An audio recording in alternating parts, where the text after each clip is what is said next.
vamos a recordar al presidente Juárez. Son tres lecturas porque el tratamiento al presidente Juárez pues es especial.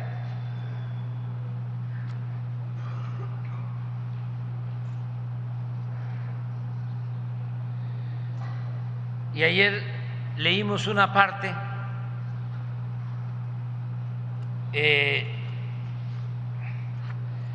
pero me quedé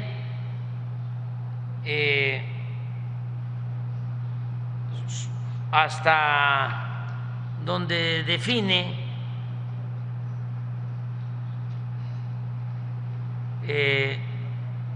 cómo ve la situación de los ricos. Es la única mención que conozco sobre este tema, porque Juárez era prudente, muy prudente, era más hechos que palabra, y siempre no buscaba yo, bueno, si él nace y de niño vive en una comunidad indígena, se forma con mucho sacrificio, ¿qué opina de los pobres? ¿O por qué no trata el tema pues de la esclavitud que existía en esa época, de la opresión? Y nada, se dedicaba a defender sus postulados liberales, su gran aporte de separar lo eclesiástico de lo civil, por aquello de que a Dios lo que es de Dios y al César lo que es del César, que en eso fue único. En ningún país se llevó a cabo una reforma así, pero no encontraba nada acerca de la defensa de los desposeídos, de los pobres. Y encontré esta cita que es muy buena. Ayer la leí.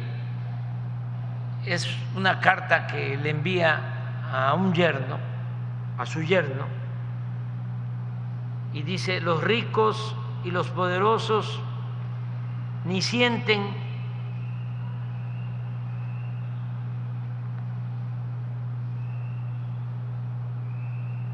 ni menos procuran remediar las desgracias de los pobres.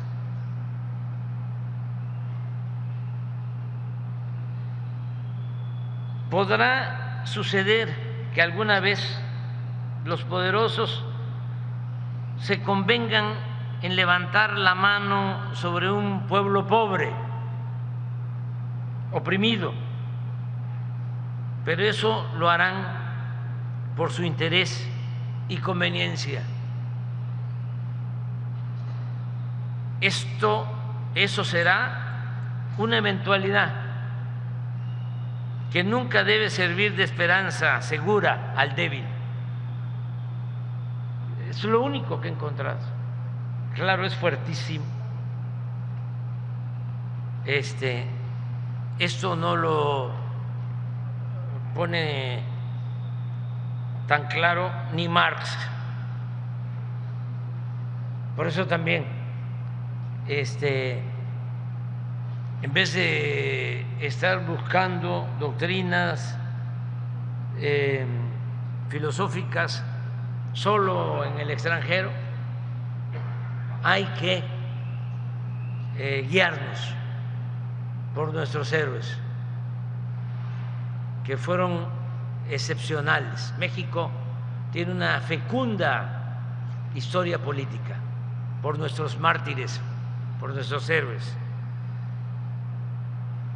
Juárez siempre mantuvo la convicción de que estaba sirviendo a la patria, y esa inquebrantable fe en la causa que sostenía lo hacía inmune a todos los ataques.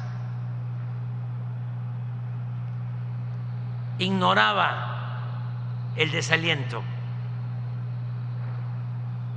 Decían sus adversarios que era un general mediocre en el campo de batalla, mal jinete, mal tirador. Sin embargo, le reconocían el genio de la adivinación. Pensaba en todo, lo prevenía todo. En su lucha por la libertad y la república, que de acuerdo a esta cita duraba 30 años, ya llevaba 30 años, jamás había cedido, renunciado ni pactado. El gran novelista mexicano Fernando del Paso, esto es para los jóvenes, en su obra Noticias del Imperio, Fernando del Paso es sin duda, como Rulfo, de los mejores escritores de México. Merecía el Premio Nobel de Literatura, Fernando del Paso, y recomiendo esa obra. Tiene otras, pero se llama Noticias del Imperio. Narra todo lo que fue la invasión, la usurpación de Maximiliano, de la emperatriz Carlota, de ese tiempo. Este novelista imagina un diálogo en el cual Juárez le dice a su secretario: yo lo único que sé montar bien es mula, señor secretario, pero después de todo, las mulas saben andar mejor que los caballos por caminos muy difíciles, sin desbarrancarse. ¿No es cierto?, le dice Juárez al secretario. Así es, don Benito. Y el presidente continuaba con su reflexión. A veces, cuando pienso en todos esos libertadores de nuestra América, Bolívar, O'Higgins, San Martín, o hasta el propio cura Morelos, me digo, según la reflexión del presidente Juárez, vas a ser, me digo, todos esos fueron próceres a caballo, pero si tú pasas un día a la historia, Benito, Pablo, vas a ser un prócer de mula.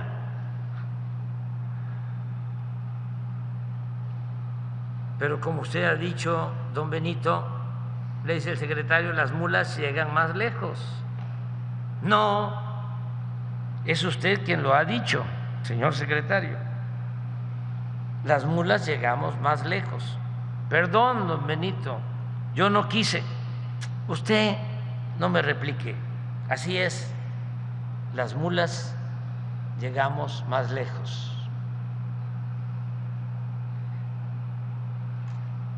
También es indispensable recrear los difíciles acontecimientos que vivieron el pueblo de México y el gobierno de Juárez durante la Guerra de Reforma, cuando los liberales se enfrentan a los conservadores, y también en la lucha contra la intervención y el imperio. Juárez fue reformador y al mismo tiempo internacionalista. Es realmente ejemplar. Sabía con claridad que México necesitaba un nuevo Estado, que era indispensable crear un Estado nacional y una república laica, que resultaba imprescindible separar el poder público del clerical y abolir los privilegios detentados por siglos en beneficio de una minoría prepotente y conservadora. Con esta firme convicción, en plena guerra contra los potentados y en situaciones muy difíciles, porque se había ido a refugiar a Veracruz.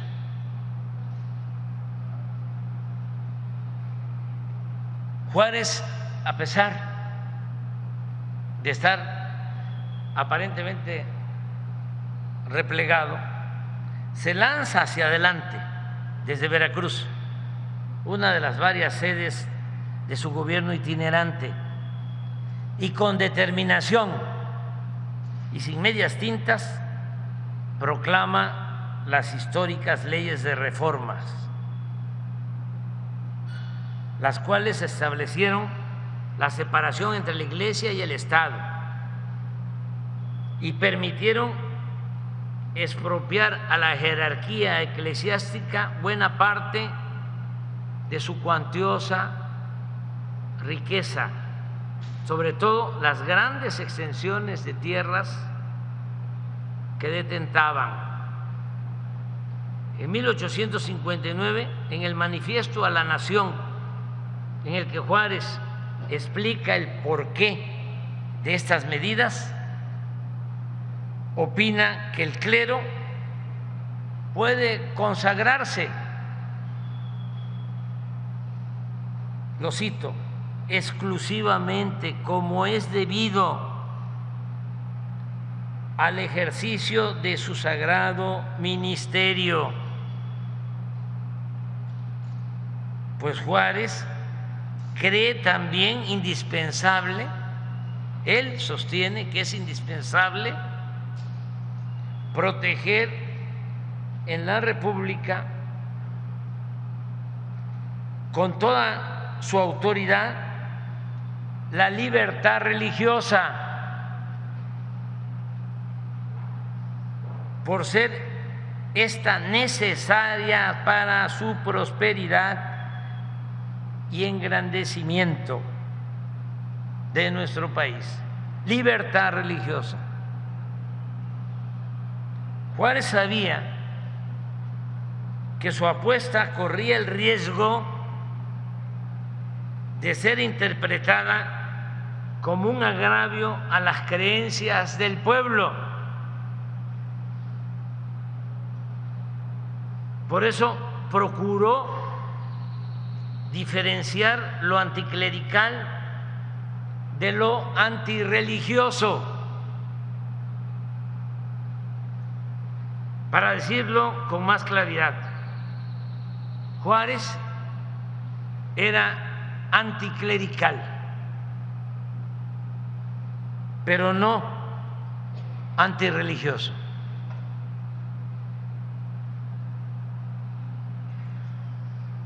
Su lucha era contra el clero, una corporación que acaparaba más que nadie los bienes materiales del país. Casi todas las tierras estaban controladas por el clero. Además, mantenía sometidas las conciencias y era dueña en los hechos del poder público.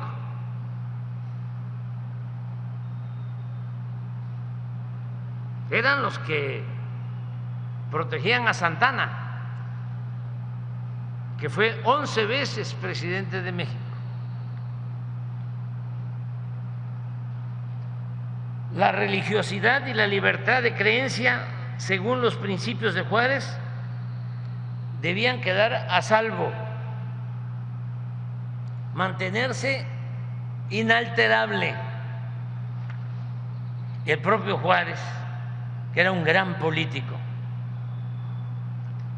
y que conocía muy bien los sentimientos de la gente, los sentimientos de los de abajo, se esmeraba en utilizar en sus discursos expresiones místicas y religiosas para que no se manipulara al pueblo. Antes de proclamar las leyes de reforma, siendo gobernador de Oaxaca, al jurar la Constitución de 1857, expresó que con la Constitución, lo cito, triunfaremos porque defendemos los intereses de la sociedad y porque Dios protege la santa causa de la libertad. Más tarde expresaba, lo cito, Dios es el caudillo de las conquistas de la civilización. Una vez separada la Iglesia del Estado y cumplida la frase bíblica de que a Dios lo que es de Dios y al César lo que es del César, Juárez seguía pronunciando frases religiosas. Por ejemplo, decía, existe la voluntad que vence obstáculos, existe el patriotismo que hace milagros. Y a partir de la invasión francesa pedía, abro comillas, a Dios que el triunfo de México sirviera para asegurar la independencia y respetabilidad de las repúblicas hermanas. Juárez y sus cercanos acompañantes, hombres que parecían gigantes, entendieron muy bien cuál debía ser el mensaje al pueblo para evitar confusiones y que no se le manipulara al pueblo. Hasta el mismo Ignacio Ramírez, el nigromante, uno de los anticlericales más definidos del círculo selecto de liberales, que fueron excomulgados por el Papa, llegó a sostener que él se hincaba donde se hincaba el pueblo. Con esa prudencia, sabiduría y con una estrategia política magistral, que eso es lo más importante, porque cómo un grupo de liberales puede llevar a cabo una reforma cuando el clero era tan fuerte. ¿Cómo? En un pueblo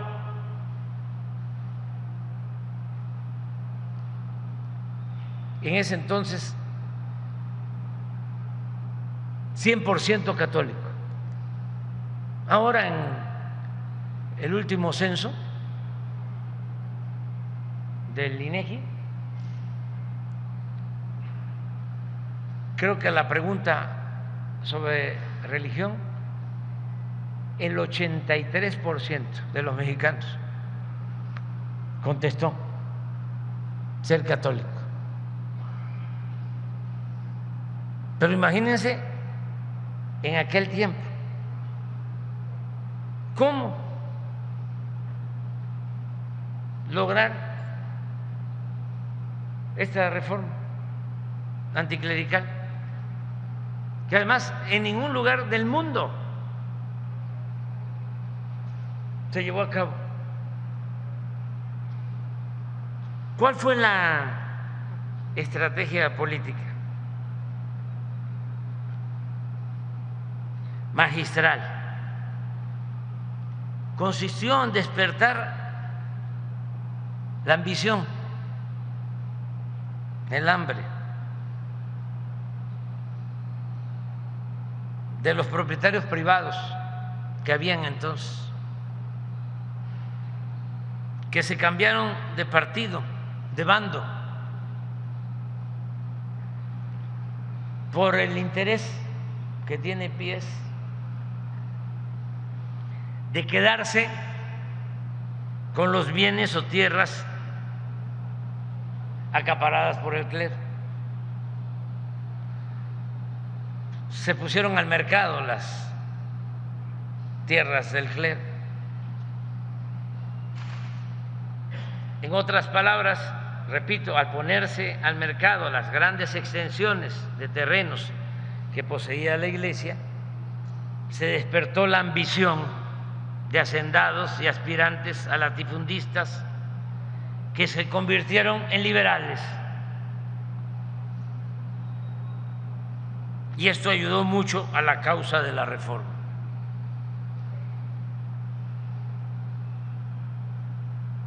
Por ejemplo, Luis Terrazas, que en el Porfiriato era el gran latifundista de Chihuahua. Se llegó a decir que Terrazas no era de Chihuahua, sino Chihuahua era de Terrazas. Bueno, ese gran latifundista que enfrentó luego con la Revolución Villa fue juarista. Había participado en las filas de los liberales. La familia Carranza en Coahuila, juarista en la hacienda de Cuatro Ciénegas, el papá de don Venustiano, juarista.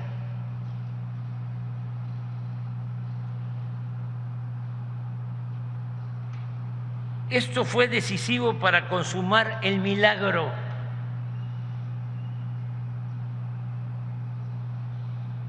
del triunfo de los progresistas contra los conservadores, un logro como ningún otro en el mundo, una excepcional hazaña.